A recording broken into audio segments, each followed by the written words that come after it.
Good morning guys. आजको blog चाहिँ हाम्रो यहाँबाट सुरु हुँदैछ। यहाँ सोनिया दिदीले पुरा लोसन लगाइरहेको छ। यहाँ पुण्यवती दिदी चाहिँ कपाल कोरिरहेको छिन्। हामी हिँड्न चाहिँ दोकान हिँड्न आँटेका इस। आजको लुक चाहिँ यही हो। मेरो अनुहार देख्नु भएन होला इस। यो चाहिँ म चाहिँ यस्तै छु। इग्नोर गर्नु होला। आवाज लगाएर मेरो अनुहारलाई चाहिँ इग्नोर गर्नु, अरू चाहिँ हेर्दै गर्नु इस। हामीलाई चाहिँ हेर्दै गर्नु। यता फर्क्यौ बहिनी। फाइनली अब हामी जान आँटेका दोकान। ल हामी चाहिँ हिँडेका दोकान। अनुहार बाङ्गो देखिन्छ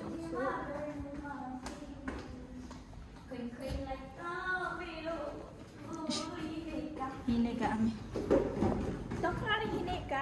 आज चाहिँ दोकान हिँडेका। आज चाहिँ होइन हिजो नि हिँडेको थियौँ। आज चाहिँ अलिकति छिटो हिँडे जस्तो लाग्यो मलाई। नभए त घरकाले भनिहाल्छ नि त। अब आज चाहिँ बिच गइन्छ होला एकैछिन। त्यो बिचको म तपाईँलाई भिडियो हाल्छु ल।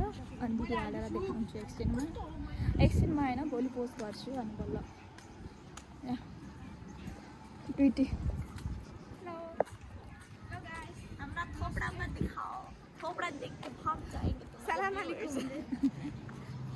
बस सुंदर हो ना तुम लोग, इसलिए तपाईँहरू कहिले कहीँ खटिया घुम्न आउनुभयो भने यसो कन्ट्याक्ट गरिदिनुहुन्छ हामीसित। हामी घुमाउन लिएर जान्छौँ। लेकिन पैसा चाहिँ तपाईँहरूकै लाग्छ है। हामी चाहिँ सिर्फ तपाईँलाई घुमाउन फलाने जग्गा यस्तो छ, घुम्ने जग्गा यस्तो छ भनेर लिएर जान मात्रै सक्छौँ। लेकिन विदेशको जग्गामा पैसा खर्च गर्न चाहिँ सक्दैन। पैसा घुम्ने पैसा चाहिँ तपाईँहरू नै लिएर आउनु होला। घुम्ने जग्गा चाहिँ हामी सजेस्ट गर्न सक्छौँ। ल धेरै बोली भन्नुहुन्छ होला। अहिलेको लागि यति नै। आजको मौसम कति राम्रो छ भनेर हेर्नु न। यहाँ मौसम कति राम्रो छ हेर्नु त। आजको मौसम कति राम्रो छ, मस्त। हेलो गाइस, जस्तै कि सेम हामी गाडी कुर्ने जग्गामा आइपुगिसक्यौँ। गाडी कुर्ने जग्गामा आइसक्यौँ। यहाँबाट जान्छौँ हामी। आज चाहिँ सिधै दोकान जाँदैन, सेन्टरभरि उता गएर बिच जान्छौँ। बिच गएको देखाउँछु ल सिधै। अब मिनी ब्लग भनेको छ। मिनी ब्लग भोलि घर फर्किन्छु नि त। आज सबै हेर्दै हिँडेको पतिया कमिलो हेर्दै हिँडेको हजुर। त्यही भएर यसलाई बिच लिएर जान मनलाई हिँडेको। भोलि फर्किन्छ नि त ब्याङ्कक। त्यही भएर गएको छैन दिनसम्म हेर्नलाई बिच। त्यही भएर ओके बिच पुगेपछि देखाउँछु। अहिले मिनी ब्लग भन्दाखेरि 10-15 मिनटको बनाएर त भएन नि। आयो उहाँ गाडी आउँदैछ। कति राम्रो सेन्टर आएको हामी चाहिँ।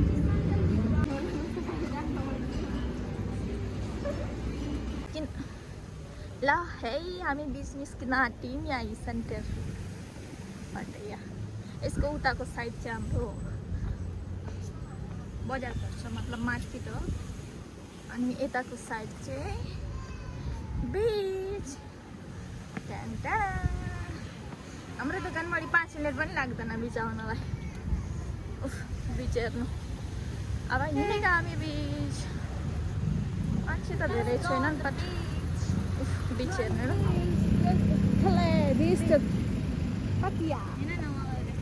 ल आयो इस बिच। दिस इज द पाटिया बिच। अब फरियामै हुने र ब्याङ्ककमा हुनेलाई त भनेको होइन है। अहिले फेरि हामीलाई सबै थाहा छ किन भनिराखेँ के भन्नुहुन्छ होला। बट जो मेरो छिटो गाडीमा नेपालतिरबाट हुनुहुन्छ, अरू बाहिर देशभरि हुनुहुन्छ उहाँहरूको लागि हो यो चाहिँ। मेरो आवाज चाहिँ इग्नोर गर्नु होला ल। त्यस्तै छ बिच। भोलि फर्किनुहुन्छ नि त ब्याङ्ककतिर। त्यही भएर यहाँ आज घुमाउन लिएर आएको। तपाईँ गाइस हामी चाहिँ फर्केका। यहाँ नआएर छैन दोकान आँखी मान्छे सब रुपियाँ नआएर फर्केका हामी चाहिँ। अब पानी खेलेको मान्छेलाई सेन्टरभित्रबाट लगेर भएन, फर्केका हामी। त्यही भएर यता सेन्टरको छेउमा छ नि सानो गल्ली, त्यहाँबाट चाहिँ फर्केका हामी चाहिँ। दोकान खोल्न जाने होला नि। घरकाले फेरि मार्छन् दोकान खोल्न मात्रै जान्छ नि, यताउता डुब्छन् होला नि। फेरि दोकान खोल्ने हो, दोकान खोल्ने। दोकान आइपुग्नु। अब सधैँ यही चढाउन पनि मान्छेले के चढाएका भन्छन् होला। सरी ल भोलिभरि फेरि राम्रो राम्रो भिडियो बनाउँला। बाई बाई सबैलाई। ए हामी आइपुग्यौँ, आज पनि कसैले खोलेको छैन, हामी पनि आज नै आइपुग्यौँ। अब उहाँ बहिनी चाहिँ भोलि जाने हो नि त, त्यही भएर यहाँ चढाउने हो। अब चढाउने खोल्ने हो अब। By by. कस्तो खालको ब्लग बनाउने यसो तपाईँले लेखेर कमेन्ट गरेर बताइदिनुहोस्। कसैलाई प्र्याङ्क गर्ने कि कस्तो खालको प्र्याङ्क गर्ने यहाँ छ नि, प्र्याङ्क गरे हुन्छ यिनीहरूलाई, तपाईँले कमेन्टमा यसो बताउनु होला। कस्तो खालको ब्लग गराउने हो, बल्ल सुरु गरेको मैले त ब्लग गराउन आउँदैन, जस्तो आउँछ त्यस्तै गराएको। By by.